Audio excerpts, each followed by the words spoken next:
My husband burned my luxury car saying it was an accident. I found out it was an insurance scam. So I filed for divorce, froze our joint accounts, and gave the footage to the police.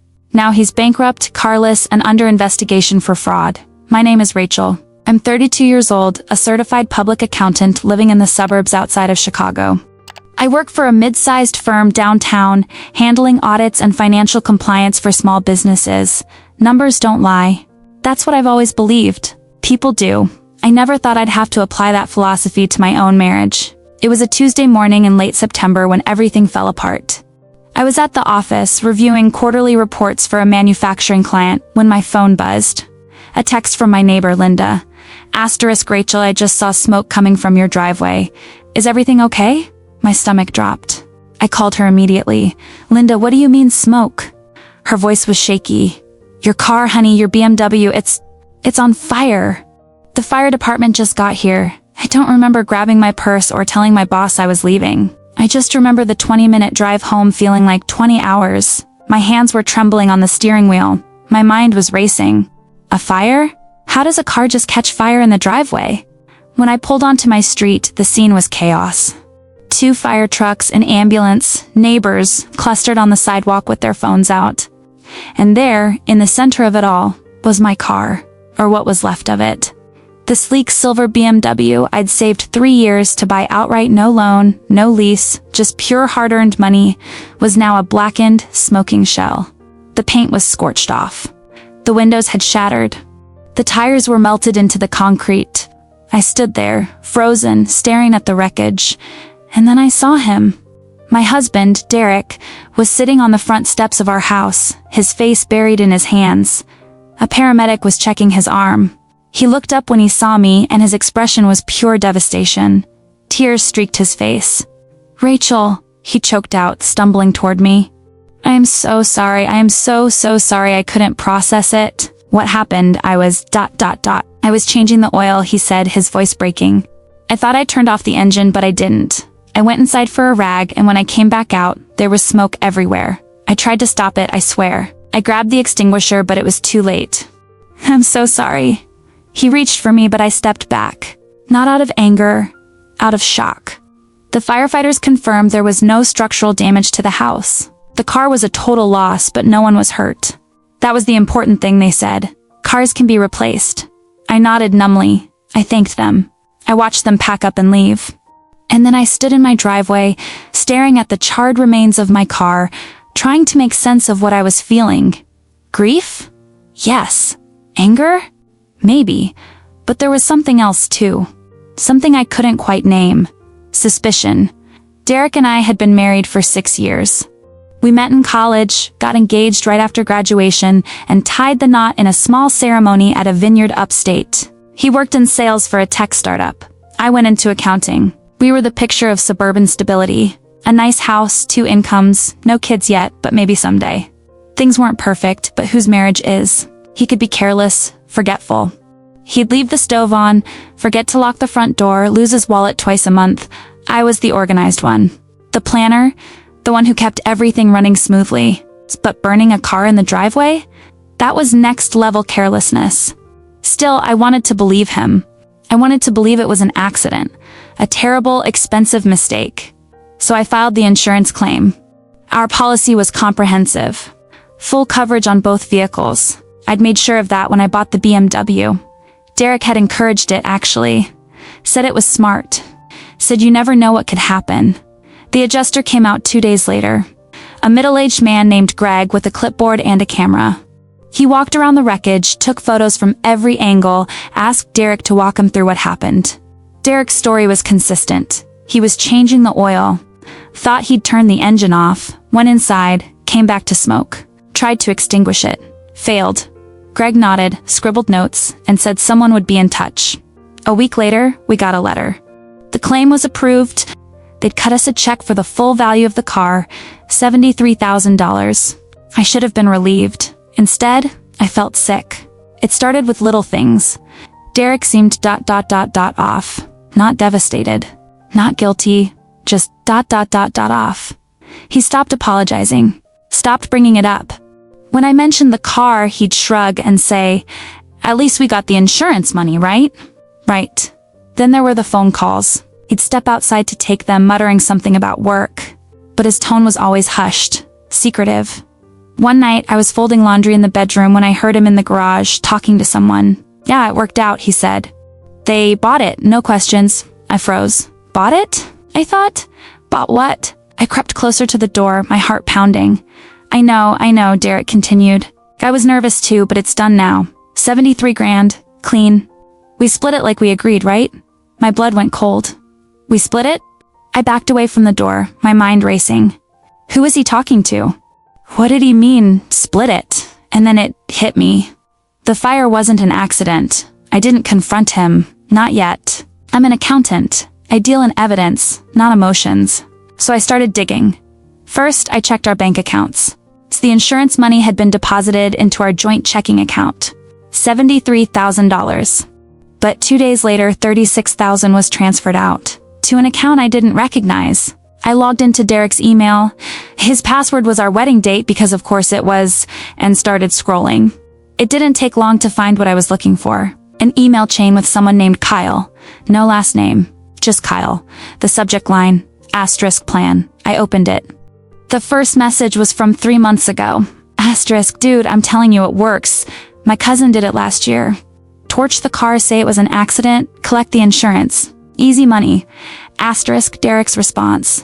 Asterisk, I don't know, man. Seems risky. Kyle. Asterisk, it's only risky if you're stupid about it. You're not stupid, right? Asterisk, I scrolled down. More messages. More planning. Kyle sent Derek a list of steps. How to stage the fire. How to make it look believable. What to say to the adjuster. And then the final email sent 2 days after the fire. Asterisk, congrats, bro. Told you it'd work. It's 36 grand in my account, just like we agreed. Pleasure doing business. I sat there staring at the screen, my hands shaking.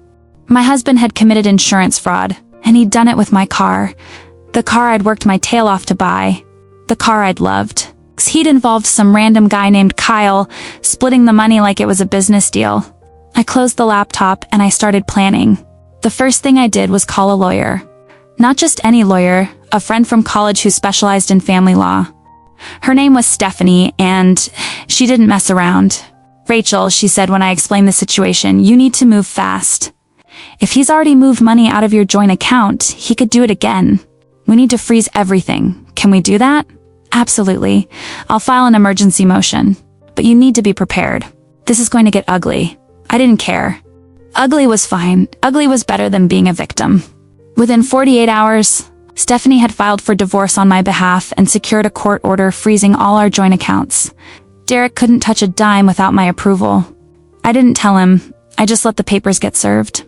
He came home that evening, holding the envelope, his face pale. Rachel, what the hell is this? I looked up from my laptop, calm as could be. Divorce papers. I'm filing for dissolution of marriage. What? Why? I almost laughed. You're joking, right? Is this about the car? Rachel, I told you it was an accident. Stop. My voice was cold. Colder than I'd ever heard it. I know, Derek. I know everything. Single quotes, his face went white. I know about Kyle. I know about the plan. I know you burned my car on purpose to commit insurance fraud. And I know you stole $36,000 from our joint account to pay off your accomplice. He opened his mouth, but no words came out. I've already frozen the accounts, I continued. You can't touch the money.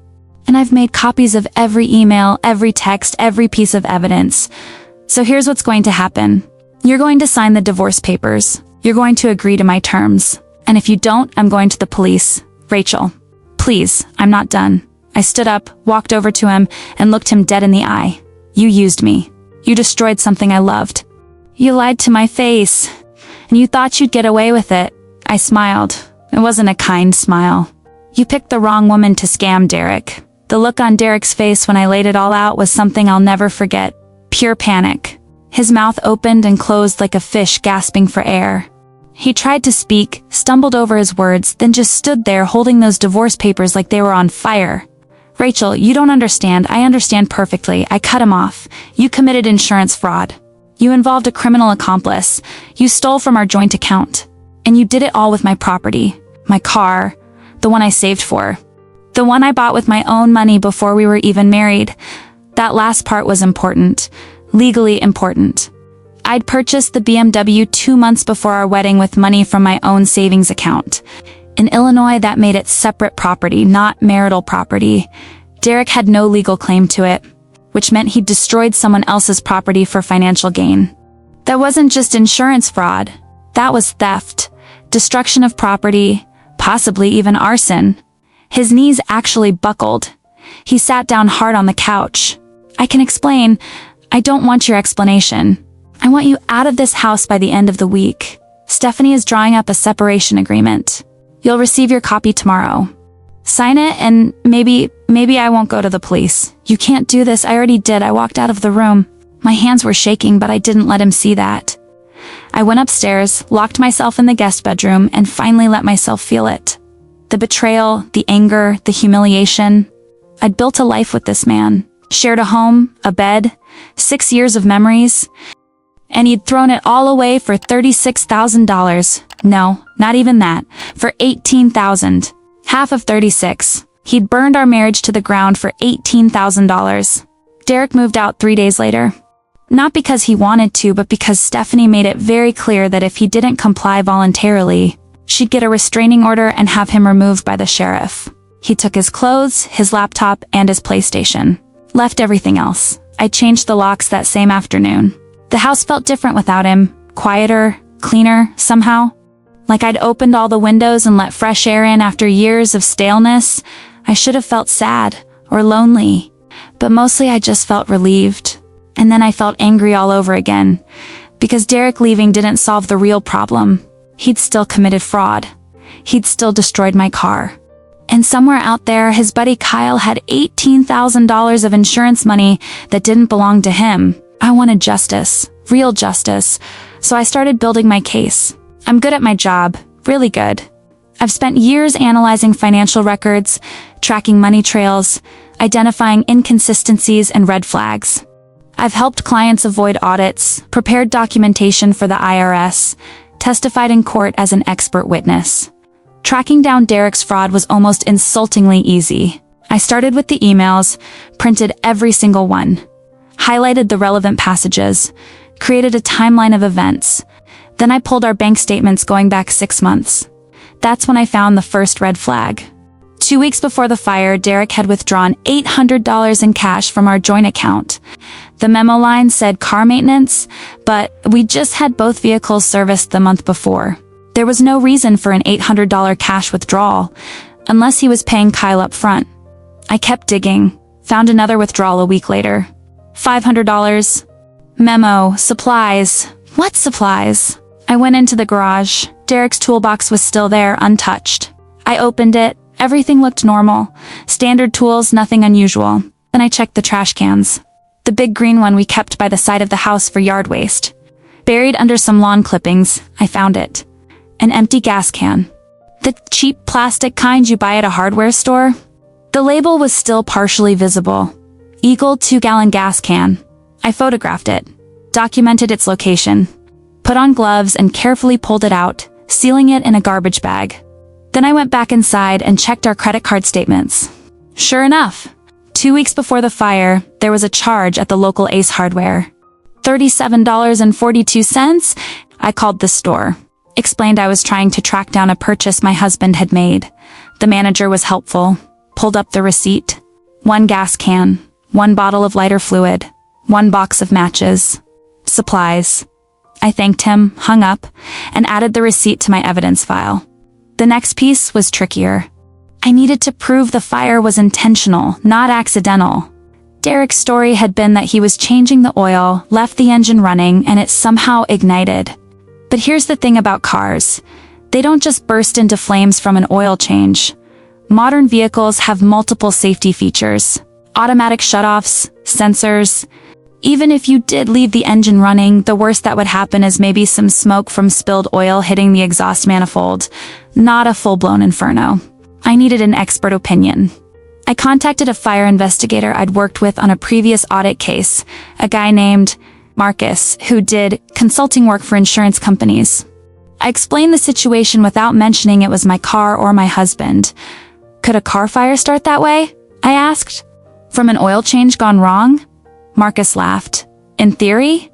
Maybe if you're talking about a vehicle from the 70s with no safety features and you literally dumped oil directly onto a red-hot engine block, but a modern BMW? No way. Those engines have shields, covers, sensors. You'd have to actively try to start a fire. What if someone did actively try? Then you'd see accelerant patterns, gasoline or lighter fluid. The burn pattern would be different, more intense, more focused, and there'd be residue. How would you prove it? Samples. A proper fire investigation includes collecting debris from the point of origin, testing it for accelerants. If it was arson, the lab would find it. I thanked him and hung up. Then I called the fire department. Getting the fire report was surprisingly easy. It's public record. I filled out a request form online, paid a $15 processing fee, and had it in my email within 2 business days. I opened it on my lunch break, sitting in my office with the door closed. The report was technical, lots of jargon, but the important part was on page 3. Asterisk origin of fire, front driver's side wheel well. Burn pattern consistent with rapid combustion. Point of origin shows signs of accelerant use. Samples collected and submitted to state lab for analysis. Asterisk, my heart was pounding. They'd taken samples. They'd suspected arson. I scrolled down to the investigator's notes. Asterisk, homeowner claims fire started during oil change. Story inconsistent with burn pattern and point of origin. Oil changes are performed from underneath vehicle. Fire originated in wheel well, away from engine. Recommend follow-up investigation. I sat back in my chair, stunned. The fire department knew. They'd suspected it from the beginning. They just hadn't followed up because the insurance company had already paid out. But I could follow up. I had the evidence. I had the motive. I had everything, I just needed to put it all together. That weekend I went to see Stephanie. I brought 3 things. A USB drive with all the emails and financial records. A folder with the fire report and purchase receipts, and the garbage bag with the gas can. I laid it all out on her conference table. She reviewed it methodically, occasionally making notes. When she finished, she looked up at me with something between admiration and concern. Rachel, this is a criminal case. You understand that, right? This isn't just divorce court. If you take this to the authorities, Derek could face serious charges. Fraud, arson, theft. He could go to prison. Good. She studied my face. Are you sure? Once you do this, there's no taking it back. I thought about the emails, the lies, the way Derek had looked me in the eye and said it was an accident, the way he'd cried fake tears on our front steps while neighbors watched. I'm sure. Stephanie nodded. Then we need to go to the police first, before the insurance company. If they find out the claim was fraudulent and you knew about it, you could be implicated. We need to establish that you're a victim here, not an accomplice. When? Tomorrow. I'll set up a meeting with a detective I know. Bring everything. The police station was exactly what you'd expect. Beige walls, fluorescent lights, the smell of burnt coffee and stress. The detective, a woman named Patricia Morales, met us in a small conference room. She was maybe 45, with sharp eyes and a no-nonsense demeanor. Stephanie made the introductions. Then I started talking. I told her everything. The fire, the emails, the money transfers, the evidence I'd collected. Detective Morales listened without interrupting. When I finished, she asked to see the documentation. I handed over the folder and the USB drive. She reviewed it all, occasionally asking clarifying questions. Where did I find the gas can? When did I discover the emails? Had Derek made any threats? Finally, she looked up. Mrs. Patterson, this is solid work. Really solid. You've essentially done half our investigation for us, so you'll pursue charges? Absolutely. Insurance fraud is a felony in Illinois. If the evidence supports it, and based on what you've shown me, it does. We'll refer this to the state's attorney for prosecution. The arson investigation will be handled separately, but they'll coordinate. Relief washed over me. What happens now? We'll need to interview your husband. Officially. He'll probably lawyer up, which is his right. But with this evidence, it doesn't matter. We'll also track down this Kyle person. If he cooperated in the fraud, he's looking at charges too. How long will it take? Depends on the state's attorney's office. Could be a few weeks, could be a few months. But I can tell you this, cases with this much documentation tend to move faster. And insurance companies don't like being defrauded. They'll push for prosecution. I nodded. Thank you. One more thing, Detective Morales said. Once we start the investigation, it'll become public record. There might be news coverage, especially if it goes to trial. Are you prepared for that? I thought about it. The embarrassment, the judgment, people knowing my husband tried to scam an insurance company with my car. But then I thought about Derek getting away with it. Living his life, spending that money, probably laughing about how clever he'd been. I'm prepared, I said. Derek was arrested 3 weeks later. I found out from Stephanie, who got a call from Detective Morales. They'd picked him up at his new apartment, a crappy studio on the south side that he was renting month to month. The charges, insurance fraud, filing a false police report, and arson in the 3rd degree. Kyle was arrested the same day. Turns out his full name was Kyle Brennan, and he had a prior record for petty theft and check fraud. Not exactly a criminal mastermind. Both of them posted bail. Derek called me from a blocked number that night. I let it go to voicemail. Rachel, please, we need to talk. This is insane. I know you're angry, but going to the police? That's too far. Call me back. Please, I deleted the message. He called again an hour later, then again the next morning. Then his mother called. Then his brother. I blocked all of them. Stephanie advised me to document every contact attempt. If he violates the no contact order in the separation agreement, we can use that. 2 days later, Derek showed up at my office. I was in the middle of a meeting with a client when my assistant buzzed me. Rachel, I'm sorry to interrupt, but there's a man in the lobby insisting he needs to see you. He says he's your husband. My blood ran cold. Call building security. Tell them not to let him up. Already did. He's refusing to leave. I excused myself from the meeting and went downstairs. Derek was in the lobby, arguing with the security guard. He looked terrible. Unshaven, bags under his eyes, wrinkled clothes. When he saw me, his face lit up. Rachel, thank God. I need to talk to you. Get out. Please, just 5 minutes. You're violating our separation agreement. There's a no contact order. Leave or I'll have you arrested. I'm already facing criminal charges because of you. His voice was rising. Other people in the lobby were staring. You ruined my life. Something inside me snapped. I ruined your life? You burned my car, Derek. You committed fraud. You stole from me. You did this to yourself. It was just a car. It was my car. Mine.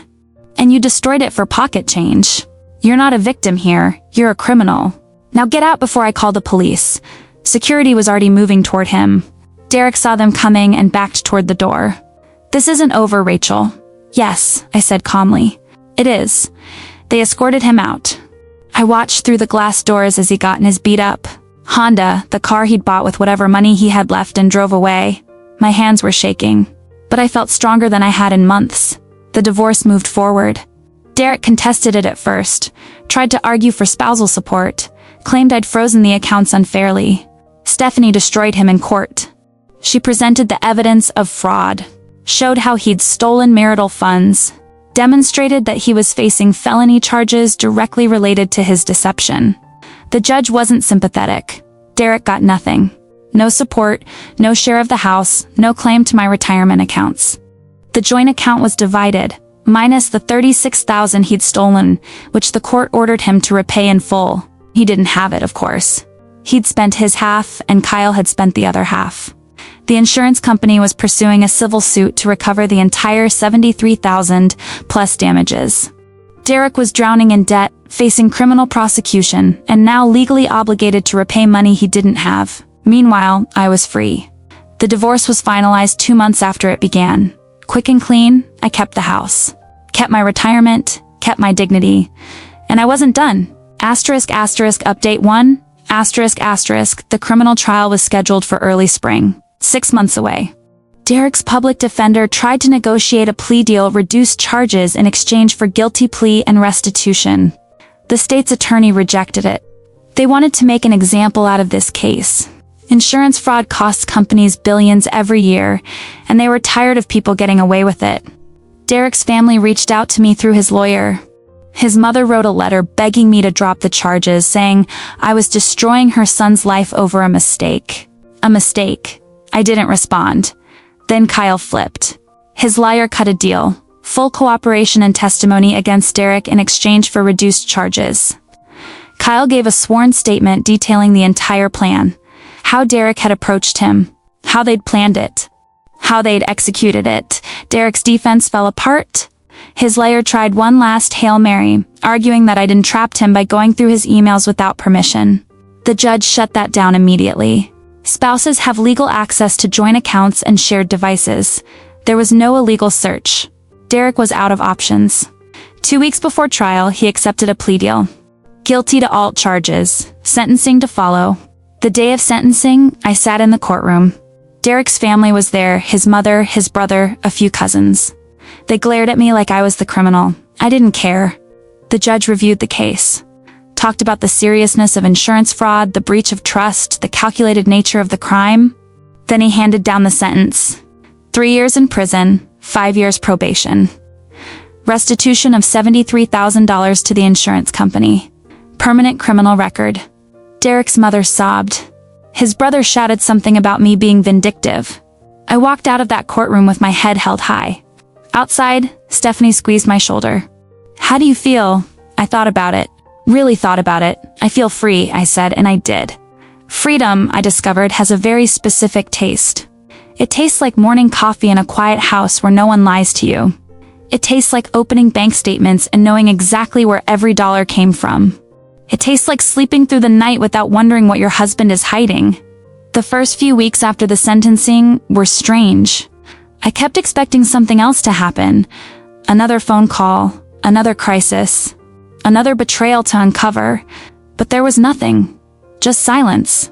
Just my life, moving forward. I threw myself into work. Took on extra clients. Stayed late at the office. My boss noticed. Rachel, you're doing excellent work, but you need to take care of yourself too, she said one afternoon. When's the last time you took a vacation? I couldn't remember. Take a week, she insisted. Go somewhere. Rest. You've earned it. So I did. I booked a trip to Portland, Oregon. Stayed in a small boutique hotel, visited bookstores and coffee shops, hiked in the Columbia River Gorge.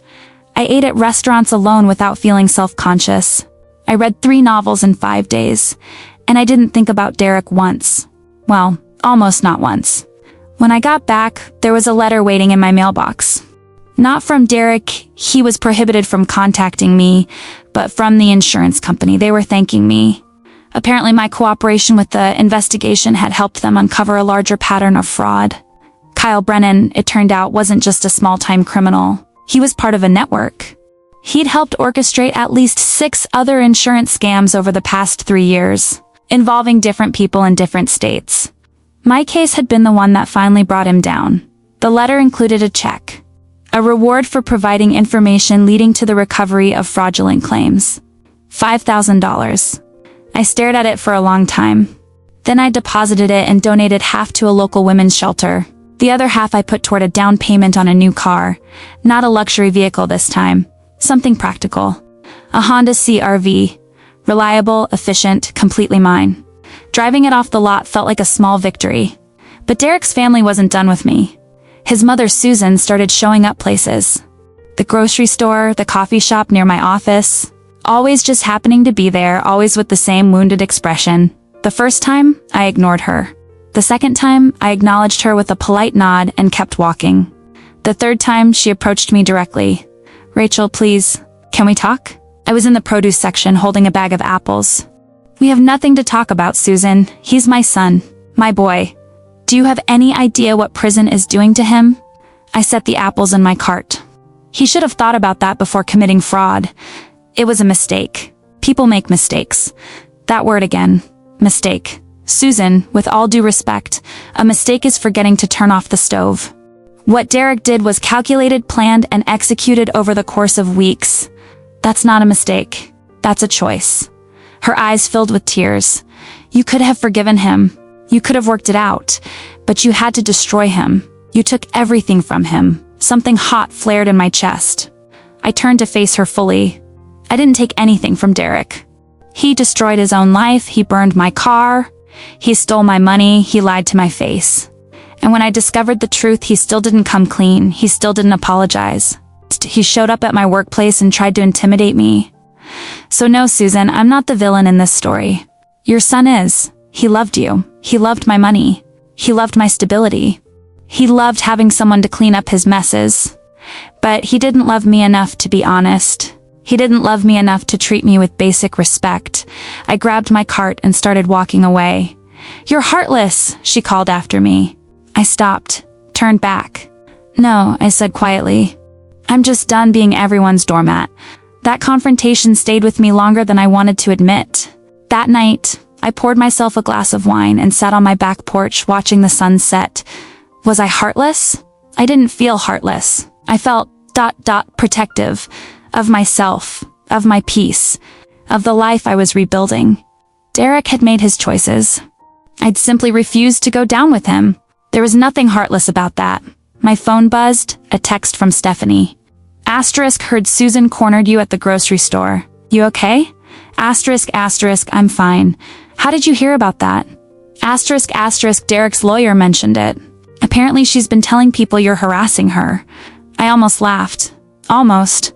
Asterisk, of course she is. Asterisk, ignore it. She's grasping at straws. How are you holding up otherwise? Asterisk, good, actually. Really good. Asterisk, proud of you, Rach. You've handled this whole situation with incredible strength. I stared at that message for a long time. Strength. Was that what this was? Maybe. Or maybe it was just survival. 3 months after Derek's sentencing, I got a call from Detective Morales. "Rachel, I wanted to give you a heads up. Derek's up for a parole hearing." My stomach dropped. Already? He's only been in 4 months. I know. His lawyer's arguing he's a model prisoner, no prior record, significant family support. They're pushing for early release with supervised probation. Can they do that? It's possible. The system is overcrowded. Nonviolent offenders sometimes get released early, but there'll be a hearing. You have the right to submit a victim impact statement. What's that? A written or oral statement describing how the crime affected you. The parole board considers it when making their decision. I sat down. When's the hearing? 3 weeks from now. If you want to submit something, I can help you with the process. I'll do it. Writing that statement was harder than I expected. I sat at my kitchen table with a blank document open on my laptop, cursor blinking. How do you quantify betrayal? How do you explain to strangers that someone didn't just destroy your property, but your ability to trust? I started with the facts. The fire, the fraud, the theft, the lies. Then I wrote about the emotional impact. Asterisk. Before this happened, I believed in my marriage. I believed in my husband. When he told me the fire was an accident, I believed him because I wanted to. Because trust is supposed to be the foundation of a relationship. When I discovered the truth, it didn't just break my heart. It broke something fundamental in me. For weeks, I questioned everything. Every memory, every conversation, every moment we'd shared. Had any of it been real? Or had I been married to a stranger? Asterisk, I wrote about the fear. The way I'd check my bank accounts obsessively, terrified he'd find some way to steal more. The way I'd jump every time my phone rang. The way I couldn't sleep for months because I kept replaying every warning sign I'd missed. Asterisk, the crime itself was terrible, but the violation of trust was worse. Derek didn't just commit fraud against an insurance company. He committed it against me. He used my property, my name, my life as cover for his criminal activity.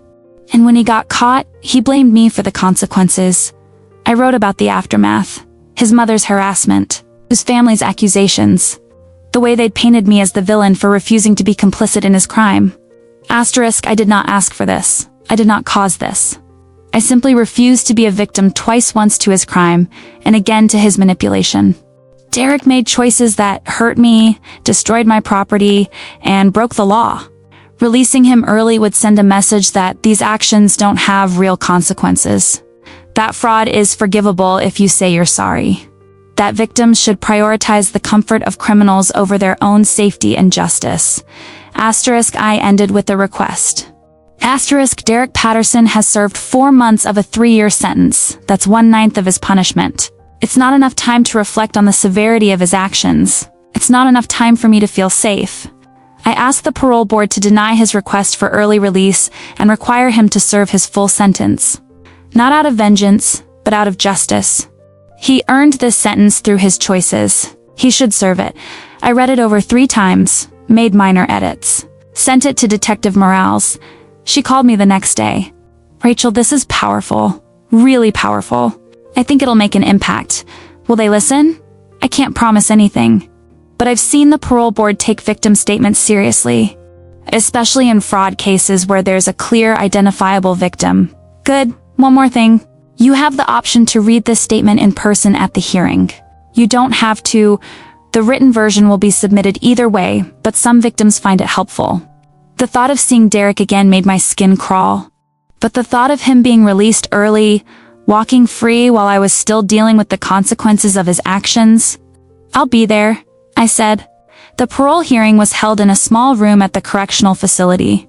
Sterile white walls, a long table, 5 board members in business attire. Derek was brought in wearing a prison jumpsuit. He looked thinner, older. His eyes found mine immediately, and something flickered across his face. Shame? Anger? I couldn't tell. His lawyer spoke first. Talked about Derek's good behavior, his participation in educational programs, his remorse. Then it was my turn. I walked to the front of the room, my printed statement in hand. My heart was pounding, but my voice was steady. I read the entire thing. Every word. I didn't look at Derek once. I addressed the parole board directly. When I finished, the room was silent. One of the board members, a woman in her 60s, looked at me. Ms. Patterson, thank you for your statement. Do you have anything else you'd like to add? I folded the paper. Just one thing. Derek's lawyer mentioned his remorse. I haven't seen evidence of that. Not in his actions before his arrest, not during the trial, and not today. What I've seen is someone who's sorry he got caught. That's not the same as being sorry for what he did. Until he can genuinely understand the harm he caused, not just to me, but to everyone who trusted him, he's not ready to rejoin society. I sat down. Derek's lawyer objected, said I was making assumptions. The board chair held up a hand. We'll take everything under advisement. This hearing is adjourned. I didn't expect to hear back quickly. Parole decisions can take weeks. But 5 days later, Detective Morales called. They denied him. Single quotes relief flooded through me. Really? Unanimous decision. He'll serve his full sentence. The board cited lack of genuine remorse and the severity of the premeditated nature of the crime. Thank you. Thank you for telling me. You did good, Rachel. That statement made a difference. After I hung up, I sat in my office with the door closed and cried. Not sad tears, not even happy tears, just ... release. Update 2, life moved on. I got promoted at work, senior accountant with a significant raise. I started dating again, cautiously. Nothing serious, just coffee dates and movie nights. Learning to trust again, one small step at a time. I joined a book club. Made new friends who didn't know my history, who just knew me as Rachel, the woman who always brought excellent wine and had strong opinions about contemporary fiction. I renovated my home office. Painted it a soft gray, bought a new desk, filled the shelves with books and plants. I was building a life. My life. Not defined by what Derek had done to me, but by what I was creating for myself. And then, a year after his sentencing, I got another call from Detective Morales. Rachel, I have news. It's about the money. The restitution? Yes. Derek was ordered to repay $73,000 to the insurance company. Obviously, he couldn't pay from prison. But the insurance company put a lien on any future earnings. They were prepared to wait until after his release. And Derek's father passed away 2 weeks ago. I hadn't known. Derek's family and I didn't speak anymore. I'm sorry to hear that. Derek inherited part of the estate. Not a fortune, but enough. The insurance company immediately moved to collect the restitution from the inheritance. Can they do that? Absolutely. The lien covers any assets or income. Derek's lawyer tried to fight it, argued it was his father's money, not his. Judge disagreed. The restitution debt takes priority, so the insurance company got their money? Every penny. Plus legal fees. There's actually a surplus. I was confused. What does that mean?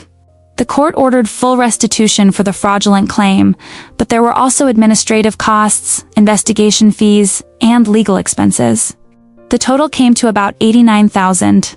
Derek's inheritance was $95,000. After the insurance company took what they were owed, there's $6,000 left. What happens to it? Technically, it goes back to Derek. But here's the interesting part. You were listed as a victim in the case. You suffered direct financial harm, the loss of your vehicle's market value versus the insurance payout, plus the emotional distress documented in your impact statement. You have grounds to file a civil suit for damages. My mind was racing. How much could I claim? That's up to a lawyer, but given the circumstances, could probably argue for the full $6,000 plus emotional damages. Derek couldn't fight it. He has no money for a legal defense, and the evidence is already established. What would you do? She laughed. I'm a cop, not a lawyer, but personally, I'd take him for everything. He deserves it. I called Stephanie that night. Do it, she said immediately. File the civil suit. We'll claim the remaining inheritance plus additional damages. Derek will owe you money for the rest of his life. Is that vindictive? Rachel, he burned your car, stole from you, and lied to your face. Then his mother harassed you, his family blamed you, and he tried to get out of prison early. Yes, it's vindictive. It's also justice. And frankly, you're entitled to both. Something in me shifted. A year ago, I might have hesitated. Worried about what people would think. Whether I was going too far. But I wasn't that person anymore. File it, I said. The civil suit was straightforward. We filed for the $6,000 remaining from the inheritance, plus $15,000 in emotional damages. Derek's public defender tried to argue he couldn't pay. The judge didn't care. The debt was established. Payment terms could be arranged after his release, but the judgment stood. Derek now owed me $21,000, with interest accruing at 8% annually. He'd be paying me back for years, maybe decades. Every month, a small check would arrive, garnished from whatever job he managed to get after prison. A constant reminder that actions have consequences. I didn't need the money. My life was stable, comfortable. But that wasn't the point. The point was that Derek couldn't just walk away. He couldn't serve his time and pretend it never happened. He'd carry this debt, financial and moral, for a very long time. Susan tried one last time to reach me. She sent a letter to my home address. I don't know how she got it. Asterisk, Rachel, my husband is dead and my son is in prison. You've taken everything from this family. I hope you're satisfied. I hope you can live with yourself. Asterisk, I read it once. Then I shredded it. I could live with myself just fine. Derek was released after serving 2 years and 3 months, the full sentence with good behavior credit. He was placed on supervised probation for 5 years. I found out from a routine notification the parole office sent to victims. He was living in a halfway house, working at a warehouse loading dock, attending mandatory counseling sessions. Part of his probation terms included staying away from me. No contact, no proximity, no harassment. If he violated those terms, he'd go back to prison. I felt nothing when I read the notification. No anger, no fear, no satisfaction. Just ... nothing.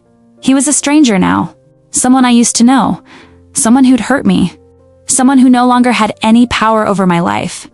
6 months after his release, I got a letter. Not from Derek, but from his probation officer. Derek had violated his probation. He'd been caught driving without a valid license. His had been suspended as part of his sentence, and had failed a random substance test. He'd tested positive for marijuana. He was back in prison. Not for the full remaining probation term, but for 6 months. The letter asked if I wanted to submit any additional statements or concerns. I wrote back, asterisk, no additional statement needed. Thank you for the notification. I didn't feel vindicated. I didn't feel anything. He was simply reaping what he'd sown. A year later, I was at a work conference in downtown Chicago. During a lunch break, I stopped at a coffee shop I'd never been to before. And there, behind the counter, was Kyle Brennan. He didn't recognize me at first, just gave me the standard barista greeting. What can I get you? I looked at him, really looked. He seemed older than I'd imagined, tired. A scar above his left eyebrow I didn't remember from his arrest photos. Small cappuccino, I said. He rang me up. I paid with my card. As he handed me the receipt, our eyes met. Recognition dawned. His face went pale. It's you, it's me. He swallowed hard. Look, I just want to say I'm sorry. For my part in everything. I know that doesn't fix anything, but you're right, I interrupted. It doesn't fix anything. He nodded, looking at the floor. I did my time. I'm trying to rebuild my life. Good for you. I took my receipt and started to walk away. Then I stopped, turned back. Kyle, did Derek ever tell you it was my car? That it wasn't his to destroy? He looked confused. What? The BMW. It was mine. Legally mine. Bought with my money before we were married. Did he tell you that? Kyle's face changed. No, he said it was yours together, community property or whatever. I nodded. He lied to you too. Just so you know, I left before he could respond. My cappuccino tasted like victory. Asterisk, asterisk, update 3. Asterisk, asterisk, 2 years after the divorce was finalized, I met someone. His name was Michael. He was a civil engineer, divorced with one teenage daughter. We met at a friend's dinner party. He had kind eyes and a quick sense of humor. Our first date was coffee. Our second was dinner. By the third, I told him about Derek. Not because I wanted to, but because I needed to. Needed to know if my history would scare him away. Michael listened without interrupting. When I finished, he was quiet for a moment. Can I ask you something? Of course. Do you regret it? Pursuing the charges, the civil suit, all of it? I thought about it. Really thought. No, I said finally, I don't. He committed a crime. I responded appropriately. If I'd done nothing, he'd still be out there, probably running some other scam. Michael nodded. Good. I think a lot of people would have just walked away. Let it go. But that doesn't teach anyone anything. You held him accountable. That takes strength. In that moment, I knew I'd made the right choice. Not just about Derek, about everything. 3 years after Derek's sentencing, the monthly payments from his wage garnishment stopped coming. I contacted the court. They informed me Derek had filed for bankruptcy. I wasn't surprised. With his criminal record, getting decent employment was nearly impossible. He'd been bouncing between low-wage jobs, struggling to make payments on the restitution and the civil judgment. Bankruptcy wouldn't erase the criminal penalties, but it could potentially discharge the civil debt. Stephanie filed an objection. Argued the debt was based on willful and malicious conduct, which isn't dischargeable in bankruptcy. The bankruptcy judge agreed. Derek's other debts were erased, but mine remained. He'd be paying me until it was satisfied. I'm 37 now. 5 years past the fire. 5 years past the worst moment of my life. My house is truly mine. Refinanced in my name only. Every room has been redecorated to my taste.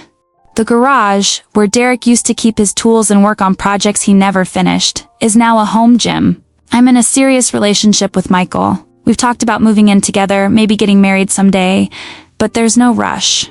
We're building something real, something based on honesty and mutual respect. Still get the monthly payments from Derek.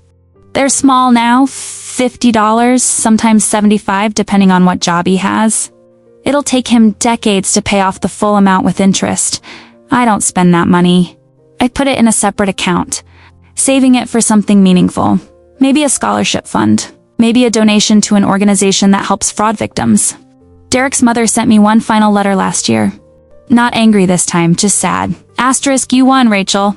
Derek's life is ruined. He can't get a decent job. He can't rent an apartment without someone co-signing. He's 40 years old and living in my basement. I hope you're happy. I didn't respond.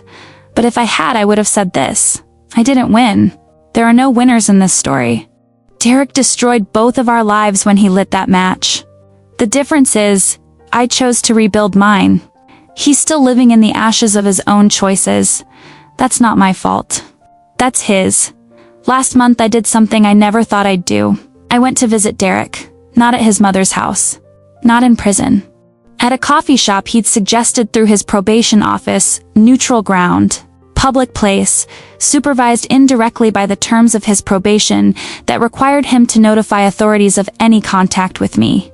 I'd agreed to the meeting for one reason. Closure. Not his. Mine. Michael asked me if I was sure. You don't owe him anything, Rachel. Not even 5 minutes of your time, I know, I told him. This isn't for him, it's for me. I want to look him in the eye one last time and know that I'm completely, totally over it. So I went. He was already there when I arrived.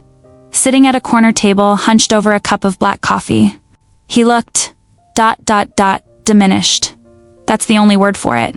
The confidence he used to carry, the easy charm that had attracted me in college, all of it was gone. In its place was someone who looked beaten down by life. He stood when he saw me. Rachel, thank you for coming. I didn't sit immediately. Just looked at him. You have 15 minutes. What do you want? He gestured to the chair across from him. I sat, but kept my coat on. Kept my purse in my lap, ready to leave at any moment.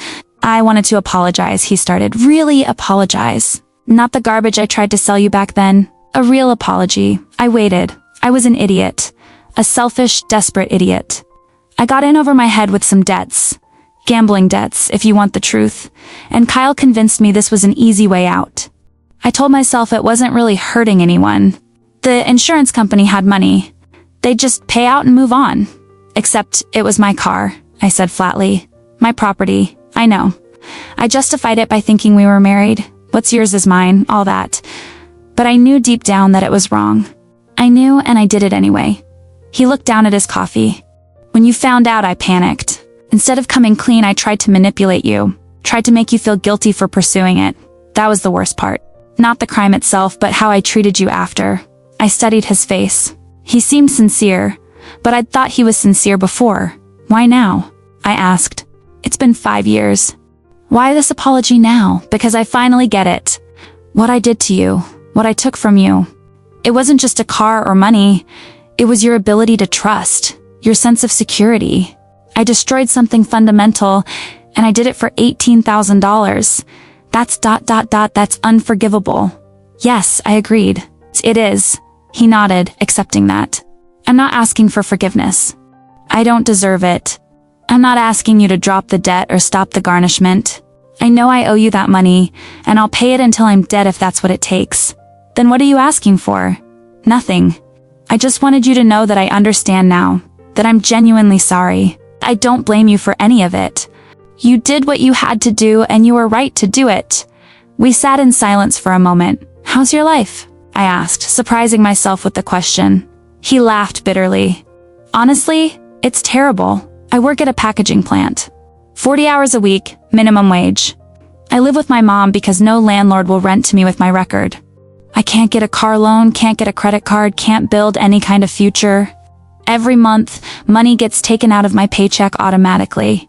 I'll probably be 50 before I pay you back completely. Good, I said. He looked up, startled.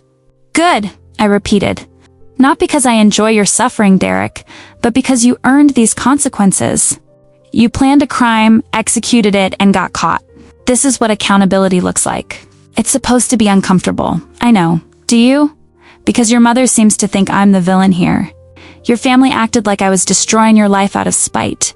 But I didn't do this to you. You did this to yourself. I know, he said again, quieter this time. My mom. She's my mom. She can't accept that her son is a criminal. It's easier for her to blame you. That's not my problem. No, he agreed, it's not. I stood up. I'm glad you understand now. I'm glad you've taken responsibility. But Derek, this doesn't change anything. You're still paying that debt, and we're still never going to be friends. We're not even acquaintances. After today, we're nothing to each other, I understand. I started to walk away, then stop. Turned back one last time. For what it's worth, I hope you figure your life out. Not for me, for you. Because carrying this around, being bitter and broken, that's just letting the crime win twice. You committed fraud. You went to prison. You're paying restitution. At some point, you need to decide whether you're going to be defined by the worst thing you ever did, or whether you're going to become something better. He looked at me with something like hope. Do you think that's possible? After everything? I don't know, I said honestly, but it's not my job to figure that out. It's yours. I left him sitting there with his cold coffee and his regrets. When I got home, Michael was waiting. How did it go? I kicked off my shoes, hung up my coat. He apologized. It seemed genuine. How do you feel? I thought about it. Sat down on the couch next to him. Empty. Not in a bad way. Just ... empty. Like I finally let go of something I'd been carrying for 5 years. That's good, right? Yeah, I said. That's good. He put his arm around me. We sat there in comfortable silence. You know what's funny? I said eventually. I went there expecting to feel angry, or vindicated, or something intense. But I just felt ... nothing. He's a stranger who made terrible choices. Those choices hurt me, but they don't define me anymore. That's called healing, Michael said. Maybe it was. **update 4. Final **, 6 months after that meeting. I got a letter from Derek's probation officer. His 5-year probation term was ending. He'd completed all requirements: counseling, community service, regular check-ins, random tests. He'd violated once that marijuana incident in driving without a license, but had since maintained perfect compliance.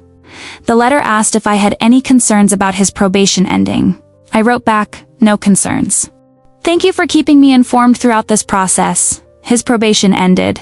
The criminal case was officially closed, but the civil debt remained. Would remain for years, probably decades. Every month, like clockwork, the payment arrived. Sometimes $50, sometimes $80. Once, mysteriously, $200. Maybe he'd gotten a bonus or worked overtime. I kept putting it in that separate account, watching it grow. By now, he'd paid back about $8,000 of the $21,000 owed, less than half. The interest kept accruing, so the total kept growing. At this rate, he'd be in his 60s before it was paid off. A year ago, I married Michael. It was a small ceremony, just close friends and family. My parents, his daughter, our inner circle. No drama, no extravagant displays. Just two people who'd found each other after difficult pasts, promising to build something better. We honeymooned in Ireland. Spent 2 weeks driving around the countryside, staying in small bed and breakfasts, visiting ancient castles and dramatic coastlines. On our last night, we sat in a pub in Galway, listening to live traditional music. Michael raised his glass of Guinness. To second chances, he said. I clinked my glass against his. To second chances. And I meant it. Not for Derek. He was still working through the consequences of his first chance that he'd squandered. But for me. For the life I'd built from the ashes of betrayal. I'd taken the worst moment of my life and turned it into strength, into boundaries, into a clear understanding of what I would and wouldn't tolerate. Derek had burned my car, but he hadn't burned me. Last week, something unexpected happened. I got a letter from Kyle Brennan, the accomplice. The guy I'd run into at that coffee shop years ago. Asterisk Ms. Patterson, asterisk, I know I have no right to contact you. I know you probably don't want to hear from me, but I wanted you to know something. Asterisk. After you came into the coffee shop that day, I couldn't stop thinking about what you said. About how Derek lied to me too. About how he told me the car was joint property when it was actually yours. Asterisk. I'd spent years being angry at you. Thinking you were the reason I went to prison, lost my job, destroyed my life. But you were right. Derek lied to both of us. He manipulated me into helping him commit a crime, then let me take half the fall. Asterisk. I've been in therapy for 2 years now. Working through a lot of things, addiction issues, mostly. The crime was part of that. I was using, needed money, made terrible choices. Asterisk. I'm 3 years sober now. Have a decent job, moved up from barista to assistant manager. I'm taking community college classes. I'm rebuilding. Asterisk. I wanted to thank you. Not for getting me arrested, but for telling me the truth that day. For making me realize I was directing my anger at the wrong person. Asterisk. I hope you're doing well. I hope you found peace. Asterisk. Kyle Brennan. Asterisk. I read the letter 3 times. Then I did something I never thought I'd do. I wrote back. Asterisk Kyle. Asterisk. Thank you for your letter. I appreciate your honesty. Asterisk. I'm glad you're sober. I'm glad you're rebuilding. That takes real courage. Asterisk. You're right that Derek manipulated both of us, but you still made choices. You knew insurance fraud was wrong, even if you didn't know all the details. You participated willingly. Asterisk. I'm not saying that to be cruel. I'm saying it because accountability matters. You owned your part, you did your time. You're making better choices now. That's all anyone can ask. Asterisk. I hope you continue on this path. I hope you build a good life. Asterisk. But we're not friends. We're not going to stay in touch. This is closure for both of us, and then we move on. Asterisk. I wish you well. Asterisk. Rachel. I mailed it the next day. I don't know if he'll respond. I don't need him to. People sometimes ask me if I have regrets. Do I regret going to the police? No. Do I regret pursuing the charges so aggressively? No. Do I regret the civil suit, the garnishment, making sure Derek would pay for decades? No. Some people think that makes me vindictive, cold, unforgiving. Maybe it does. But here's what I know. I'm not responsible for Derek's redemption. I'm not responsible for making his life easier or his path smoother. I'm not responsible for the burden of his choices. I'm only responsible for myself, for my healing, for my boundaries, for the life I choose to build. And I chose to build a life where actions have consequences, where betrayal isn't swept under the rug because it's uncomfortable, where I don't set myself on fire to keep someone else warm. Derek burned my car. I let the legal system handle it appropriately. Everything that happened after that, the prison time, the debt, the destroyed reputation, the difficulty rebuilding, those were natural consequences of his actions. Not my revenge, just ... consequences. Last month, I finally decided what to do with that separate account. The one where I'd been depositing Derek's monthly payments for years. It had grown to just over $9,000. I donated it all. Half went to a nonprofit that provides legal aid to fraud victims. People who can't afford lawyers to pursue justice, who might otherwise let criminals walk away unpunished. Half went to a women's shelter, a place where women who've been betrayed, abused, or exploited can find safety and support while they rebuild their lives. I included a note with the donation, asterisk, from someone who learned that healing isn't about forgetting. It's about transforming pain into purpose. Asterisk, the garnishment continues. Derek's still paying. But now instead of sitting in an account I never touched, that money is doing something good, helping people who need it, turning his crime into something redemptive, not for him, for the world. I'm 38 now. Almost 6 years past the fire that changed everything. I have a career I love, a husband I trust, a home that's truly mine, friendships that are genuine and supportive, a life built on honesty, boundaries, and self-respect. Sometimes, late at night, I think about that day. Coming home to find my car destroyed. The shock. The betrayal. The moment my world tilted on its axis. If I could go back and prevent it, would I? The answer surprises me. I'm not sure. Because yes, it was terrible. It was painful and devastating and wrong. But it also taught me things I needed to learn. About strength. About boundaries. About the difference between forgiveness and enablement. About my own resilience. I learned that I could survive betrayal, that I could fight back, that I could demand accountability without apology. I learned that I'm stronger than I thought, braver than I believed, more capable than I knew. Derek took my car, but in the process he gave me something unexpected, a crystal clear understanding of my own worth. And that's something no one can ever take away. Asterisk, asterisk, final thoughts, asterisk, asterisk, if you're reading this because you've been betrayed. Because someone you trusted destroyed something precious, because you're wondering whether it's worth fighting back, let me tell you something, it's worth it. Not for revenge, not to make them suffer, but for you, for your dignity, for your sense of justice. For your ability to look yourself in the mirror and know you didn't just roll over and accept being victimized. People will tell you to let it go, to be the bigger person, to forgive and move on. Sometimes that's the right answer. Sometimes holding on to anger does more damage than the original wound. But sometimes holding someone accountable is the most powerful form of self-care. You're allowed to press charges. You're allowed to pursue justice through legal channels. You're allowed to protect yourself and demand consequences for the person who harmed you. That doesn't make you vindictive. Makes you strong. Derek made his choices. I made mine. He chose fraud and betrayal. I chose accountability and self-respect. He's still paying. I've moved on. And honestly, that's the best revenge of all. Not revenge at all, but simply living well. Building a life so full and rich and genuine that his betrayal becomes just a footnote. A chapter that ended, not the whole story. 2 weeks ago I got an email from the county clerk's office. The civil judgment against Derek had been updated in their system. He'd made a payment of $500, the largest single payment since the judgment was issued. I checked the account where the garnishment goes. Sure enough, $500. I didn't know what prompted it. A bonus at work? Tax refund? Maybe he just decided to pay extra. It doesn't matter. I immediately transferred it to the nonprofit accounts. Half to legal aid for fraud victims, half to the women's shelter. Derek's paying off a debt. I'm changing lives. That's justice. That's healing. That's closure. Last night, Michael and I were having dinner on our back patio. The weather was perfect, warm breeze, clear sky, That golden hour light that makes everything look beautiful. You seem happy, he said. I smiled. I am happy. No regrets? About what? Marrying you? I teased. He laughed. About any of it.